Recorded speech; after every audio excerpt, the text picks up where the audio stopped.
ಗಂಭೀರ ಆರೋಪ ಮಾಡಿದ್ದಾರೆ. ಯಡಿಯೂರಪ್ಪ ಅವರು ಸಿಎಂ ಆದಾಗ ಸಾವಿರಾರು ಕೋಟಿಯನ್ನ ಮಾಡಿದರೆ ಅವ್ರಿಗಿರ್ತಾರೆ ಅಂತ ಹೇಳಿ ಗಂಭೀರ ಆರೋಪವನ್ನು ಆ ಎಲ್ಲ ಆರೋಪಗಳನ್ನು ಸಾಕ್ಷೀಕರಿಸುವಂತ ಶಕ್ತಿ ಸಾಮರ್ಥ್ಯ ಇರೋದು ಯತ್ನಾಳ್ ಅವ್ರಿಗೆ. ಅವ್ರು ಕೇಳ್ಬಿಟ್ರೆ ಎಲ್ಲ ವಿವರಿಸ್ಬಿಡ್ತಾರೆ ಅಂತ ಕಾಡುತ್ತೆ. ತನಿಖಾ ಏಜೆನ್ಸಿಗಳಿದ್ದಾವೆ, ಅವ್ರು ಏನ್ ಸಾಕ್ಷಿ ಕೊಟ್ರೆ ನ್ಯಾಚುರಲಿ ಆ ತನಿಖಾ ಏಜೆನ್ಸಿಗಳು ಸ್ಥಾಪನೆ ಮಾಡೋದೇ ತನಿಖೆ ಮಾಡೋದಕ್ಕೆ. They are free. ಸರ್ಕಾರಗಳು ಸಾಕಷ್ಟು ಕೇಸ್ಗಳನ್ನು ಪ್ರಕರಣವನ್ನ ಮತ್ತೆ ರೀಓಪನ್ ಆಗುವಂತದ್ದು ಆಗ್ತದೆ. ಈ ರೀತಿಯಾದಂತಹ ಸಾವಿರಾರು ಕೋಟಿ ಆರೋಪ ಮಾಡಿದಾಗ ಸರ್ಕಾರ ಯಾಕೆ ಅದ್ರ ಬಗ್ಗೆ ಗಮನ ಹರಿಸಲ್ಲ? ರೀಓಪನ್ ಅಂತ ಹೇಳಿ ರಾಜಕೀಯ ದ್ವೇಷದಿಂದ ಏನ್ ಮಾಡ್ತಾವಲ್ಲ, ಎಲ್ಲೆಲ್ಲಿ ದಾಖಲಾತಿಗಳು ದೂರುಗಳು ಆತರ ಇದಾವೆ, ಆ ದಾಖಲಾತಿ ದೂರಿನ ಆಧಾರದ ಪರಿಶೀಲನೆಗಳನ್ನ ಮಾಡಿ ತನಿಖೆಗೆ ಯೋಗ್ಯತೆ ಒಂದು ಸರ್ಕಾರವಾಗಿ ನಿರ್ಧಾರ ಮಾಡುತ್ತೆ. ಸ್ವಯಂ ಪ್ರೇರಿತವಾಗಿ ತನಿಖೆ ಮಾಡಿಸ್ಬೇಕು ಅಂತ ಯಾರೋ ವ್ಯಕ್ತಿಗಳು ಬಯಸಿದ್ರೆ ತನಿಖಾ ಸಂಸ್ಥೆಗಳಿದೆ, ಅದಕ್ಕೆ ಸ್ಥಾಪನೆ ಮಾಡಿದ್ದಾವೆ. They are free to go before enquiry commissions.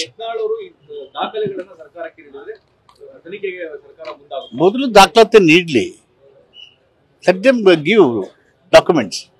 ಈಗ ವಕ್ಫ್ ವಿಚಾರ ಮತ್ತೆ ಮೂಡ ವಿಚಾರ, ವಾಲ್ಮೀಕಿ ವಿಚಾರ ಎಲ್ಲವೂ ಕೂಡ ಸರ್ಕಾರಕ್ಕೆ ಏನಾದರೂ ಡ್ಯಾಮೇಜ್ ಆಗ್ತಾ ಇದೆಯಾ?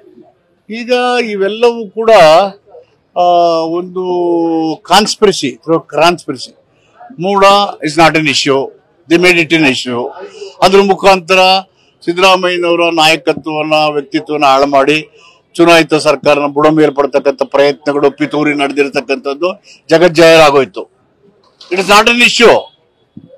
ಸ್ವತಃ ನ್ಯಾಯಾಧೀಶರು what is the role of chief minister ಅಂತ ಪ್ರಶ್ನೆ ಮಾಡ್ತಕ್ಕಂಥದ್ದನ್ನು ಕೇಳಿದೀವಿ. What is his role? ಇವ್ರ ಜಮೀನು ಹೋಗಿದೆ ಜಮೀನು ಪರಿಹಾರ ಕೊಡಿ ಅಂತ ಕೇಳಿದ್ರೆ ಅವ್ರ ಮನೆಯವರು, ಅವರು ಅಲ್ಲ. So what is his role? So ಅಲ್ಲಿ ಏನೂ ಇಲ್ಲ.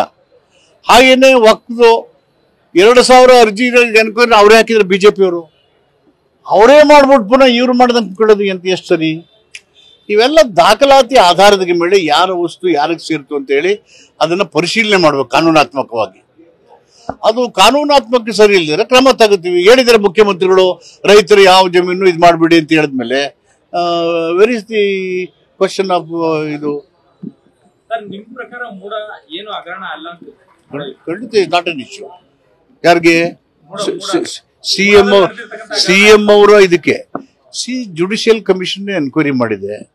ಅಲ್ಲಾಗಿದೆ ಇಲ್ಲವೋ ಅನ್ನೋದನ್ನ judicial commission look into the matter. Chandrashekhar Swamiji ಅವರು ಎಫ್ಐಆರ್ ಆಗಿರುವಂತಹ ವಿಚಾರಕ್ಕೆ ನಮ್ಮ ಕಡೆ ಒಕ್ಕಲಿಗ ಸಂಘಟನೆಗಳು ಪ್ರತಿಭಟನೆ ಮಾಡ್ತಾರೆ. ಬಿಜೆಪಿ ನಾವು ಸ್ವಾಮೀಜಿ ಪರ ಇರ್ತೇವೆ, ಹೋರಾಟವನ್ನು ಮಾಡ್ತೇವೆ. ನಮ್ಗೆ ನಾವೆಲ್ಲ ಚುನಾಯಿತ ಪ್ರತಿನಿಧಿಗಳು, all are equal before law ಅಲ್ವಾ? ಆ ಕಾನೂನಿನ ವ್ಯಾಪ್ತಿಯನ್ನ ಮೀರಿದವರಿಗೆ ಕಾನೂನು ಏನ್ ಮಾಡ್ಬೇಕು ಅಂತಾರೆ ನನ್ನನ್ನು ಸೇರಿ ಎಲ್ಲರೂ ವ್ಯಾಪ್ತಿಗೆ ಬರ್ತಾರೆ. ಸ್ವಾಮೀಜಿಗಳು ಇತ್ತೀಚೆಗೆ ಹೇಳಿಕೆಗಳನ್ನ ಸಾಮಾಜಿಕ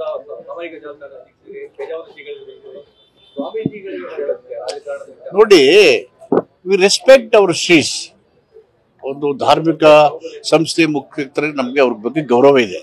ಯಾಕೆ ಧಾರ್ಮಿಕ ಅಂದ್ರೆ ಅದು ಸೌಹಾರ್ದತೆಯನ್ನು ಕಾಪಾಡೋದು, ಸಾಮರಸ್ಯವನ್ನು ಸೃಷ್ಟಿ ಮಾಡೋದು, ಸಮನ್ವಯತೆಯನ್ನು ಕಾಪಾಡತಕ್ಕಂಥ ವೇದಿಕೆ, ಅಂತ ಪವಿತ್ರವಾದ್ದು.